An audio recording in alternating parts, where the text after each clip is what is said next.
muy estimados compañeros, compañeras, nuestra Constitución ha tenido, desde que fue elaborada en el Constituyente del 17, un contenido muy avanzado.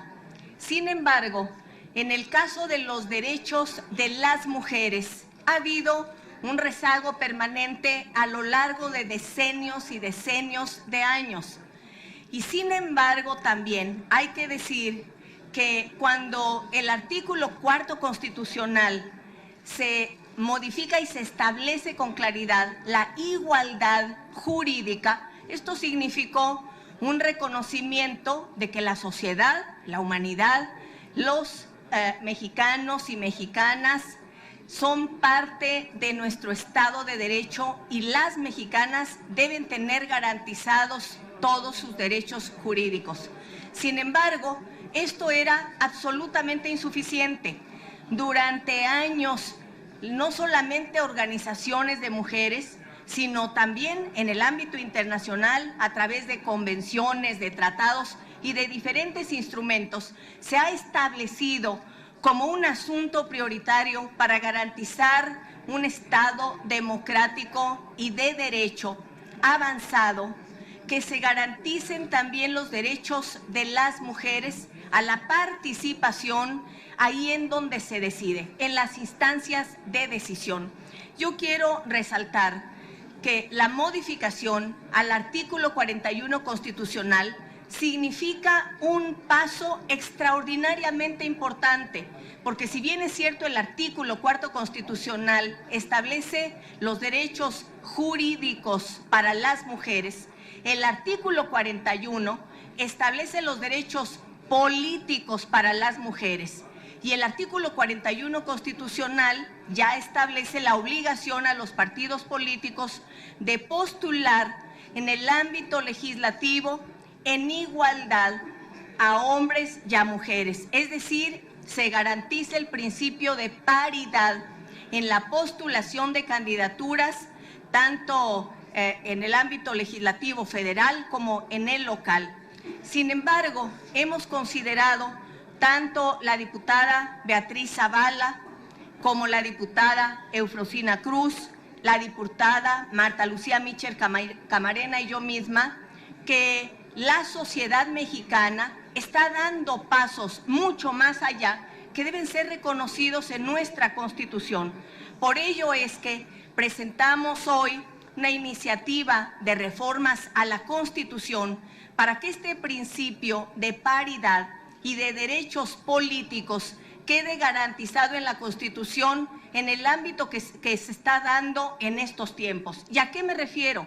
Me refiero a que ya hay sentencias del Tribunal Federal Electoral y también hay jurisprudencias que se han establecido en tiempos muy recientes, incluso en estos últimos días y semanas, que establecen que la paridad debe estar garantizada en ámbitos que no estaban contemplados anteriormente. Me refiero específicamente a la postulación en candidaturas en ayuntamientos, de tal manera que ha habido jurisprudencias y ha habido decisiones en el Tribunal Federal Electoral y en los tribunales locales que establecen la obligación a los partidos de postular igual número de mujeres que igual número de hombres encabezando las candidaturas a los ayuntamientos.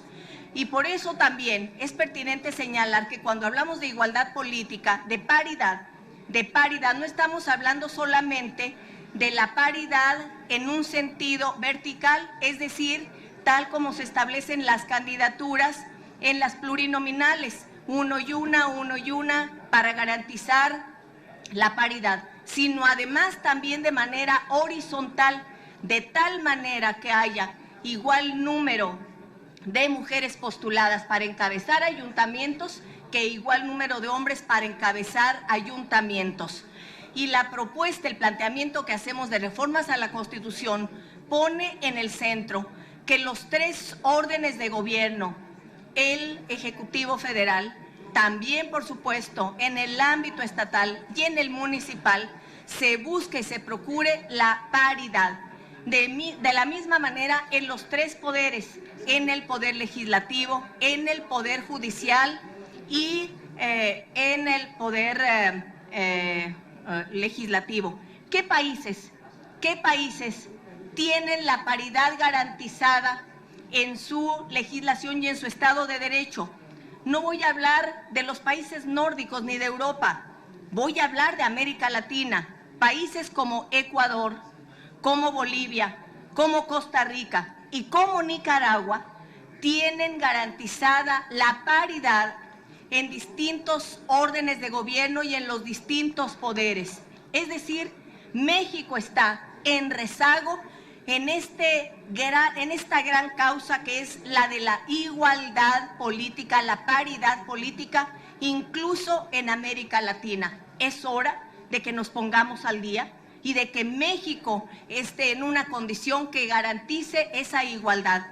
Quiero, por supuesto, subrayar que hoy tenemos un avance muy importante en las candidaturas y yo diría, y termino con esto, haciendo un llamado a que pongamos atención a que en estas elecciones se ha dado un fenómeno extraordinariamente importante, poco relatado y poco recogido en los análisis políticos y en los medios de comunicación hoy, y es la presencia de las mujeres. No llegará 50% a la Cámara de Diputados, pero será más de 42% de mujeres. Y en los congresos locales ha habido decisiones de los tribunales estatales que han obligado a los partidos políticos a que si en las candidaturas en distritos uninominales estatales no se logró con las candidaturas plurinominales la paridad, se modifique la lista de tal manera que tomando de la lista plurinominal los nombres y las candidaturas de mujeres, se acerque o se complete la paridad. Estados como Morelos, en distintos estados como Tabasco, en Guerrero, en Nuevo León, en estados en donde hubo elecciones locales, en los 17 estados en donde hubo elecciones locales, hay procedimientos jurídicos que han sido presentados por mujeres y muchos de ellos están prosperando. Es decir, es una oleada y yo diría es el tiempo de las mujeres. Es muy probable además que con lo que está sucediendo en los Estados Unidos, con la candidatura de Hillary Clinton, muy probablemente será la candidata del Partido Demócrata, veremos en nuestro continente, con lo que ya sucede en Sudamérica, con la presencia de una mujer presidenta como Michelle Bachelet, con otra mujer presidenta como Cristina Kirchner en Argentina, o una presidenta en Brasil como Dilma Rousseff, a quien acabamos de recibir, y con la candidatura de Hillary Clinton, una oleada que haga que se diga que este es el tiempo de las mujeres. Yo diría de las mujeres y los hombres, pero es el tiempo de la paridad y es el tiempo de que se garanticen los derechos, no solo jurídicos, sino también los derechos políticos para las mujeres. Una democracia de calidad tiene que reconocer esa presencia. Y termino con una frase de Michelle Bachelet. Ella ha dicho, si una mujer entra en la política, se transforma su vida. Si entran miles y miles de mujeres en la política y en los espacios de decisión, se transforma la sociedad. La irrupción de las mujeres está transformando y debe transformar a nuestro país en un sentido positivo. Es cuanto, señor presidente, compañeras y compañeros. Muchas gracias. Cámara de Diputados, 62ª legislatura.